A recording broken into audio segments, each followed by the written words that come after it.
Hey guys, welcome back to my channel. आज के इस वीडियो में हम बात करेंगे सिल्क फैब्रिक के बारे में। सिल्क दुनिया का सबसे स्ट्रॉन्गेस्ट नेचुरल प्रोटीन फाइबर है। ये एक कीड़े द्वारा बनाया जाता है जिसे सिल्क वॉर्म कहा जाता है। चाइना के बाद भारत दुनिया का दूसरा सबसे बड़ा सिल्क प्रोड्यूसिंग कंट्री है। इंडिया में सिल्क की कई वैरायटी है, जैसे mulberry silk, muga silk, tussar silk और एरी सिल्क। इनमें से मलबरी सिल्क सबसे ज्यादा बनाया जाता है। सिल्क कपड़े की विशेषता यह है कि ये नेचुरली सॉफ्ट एंड शाइनी होते हैं। सिल्क में पसीना सोखने की अधिक क्षमता होती है। सिल्क वेदर फ्रेंडली भी है।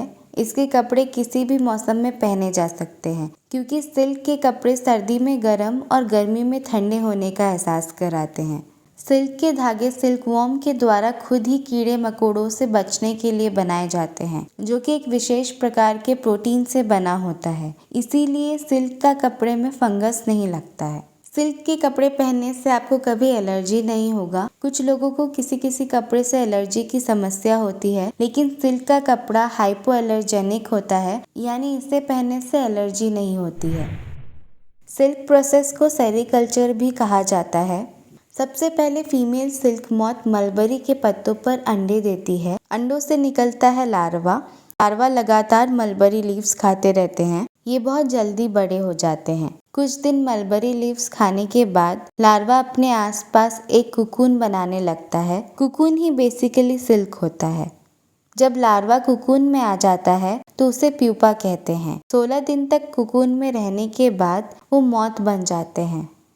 जब मॉथ कुकून से बाहर आता है तो वो एक एसिड प्रोड्यूस करता है, जिससे कुकून कट जाता है और उसका रंग भी बदल जाता है। लेकिन ऐसा होने से कुकून टूट जाते हैं, जिसका मतलब सिल्क के धागे भी टूट जाएंगे। इसीलिए धागों को सुरक्षित रखने के लिए और लंबे फिलामेंट्स को प्राप्त करने के लिए जो फार्मर्स होते हैं, वो मॉथ को बाहर आने से पहले ही कुकून को गर्म पानी में डाल देते हैं, ताकि मॉथ मर जाए और वो आराम से सिल्क निकाल सके। कुकून्स को उबलते हुए पानी में डालने से धागे आसानी से अलग हो जाते हैं। कुकून से सिल्क धागों के इस प्रोसेस को सिल्क की रीलिंग कहा जाता है। इसके बाद इन फाइबर्स को ट्विस्ट कर कर यार्न बनाया जाता है और यार्न को वीव कर कर फैब्रिक्स बनाया जाता है। According to Chinese legend, silk की खोज एंशिएंट चाइना में लगभग 2700 ईसा पूर्व में की गई थी। चाइनीज एम्प्रेस लेजू, जिन्हें शी लिंग शी के नाम से भी जाना जाता है, लेजू ने एक्सीडेंटली सिल्क की खोज की। एक दिन जब लेजू मलबरी के पेड़ के नीचे चाय पी रही थी तो अचानक एक कुकून उनके गर्म चाय के कप में गिर गया।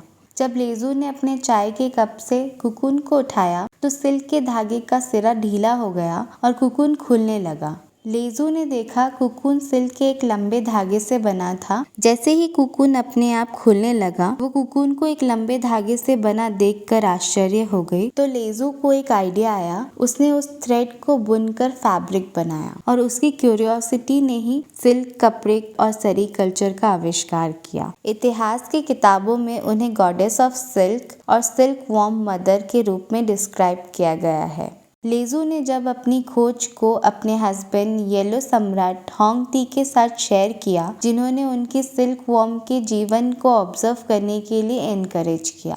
डोमेस्टिक सिल्क वॉर्म, जिसे लैटिन में बॉम्बेक्स मोरी भी कहा जाता है, चीन की मूल प्रजाति है। आप शहतूत के पेड़ों में सिल्क वॉर्म्स पा सकते हैं, क्योंकि शहतूत की पत्तियां उनके भोजन का प्राथमिक स्रोत है। लेजू ने रेशम के कीड़ों और शहतूत के पेड़ों पर रिसर्च करके बहुत कुछ सीखा और अपने अटेंडेंट्स को भी सिल्कवॉर्म्स को पालना सिखाना शुरू किया। लेजू द्वारा एंशिएंट चाइना में सिल्क के आविष्कार को सिल्क सेरीकल्चर की शुरुआत कहा गया था। सेरीकल्चर सिल्क वॉर्म से सिल्क फैब्रिक बनाने का प्रोसेस है, जो चाइना में एक बहुत प्रॉफिटेबल इंडस्ट्री बन गया था। सिल्क की खोज के बाद जल्द ही ये कपड़ा स्टेटस का सिंबल बन गया। सिल्क फैब्रिक को बनाने में बहुत मेहनत और रिसोर्सेज की आवश्यकता होती है, इसीलिए सिल्क बहुत प्रेशियस और एक्सपेंसिव है। सबसे पहले केवल राजा महाराजाओं और उनके फैमिली और हाई रैंकिंग मिलिट्री को ही सिल्क गारमेंट्स पहनना अलाउड था। एंशिएंट चाइना में सिल्क इतना वैल्यूएबल था कि कुछ समय के लिए इसे करेंसी के रूप में भी इस्तेमाल किया जाता था।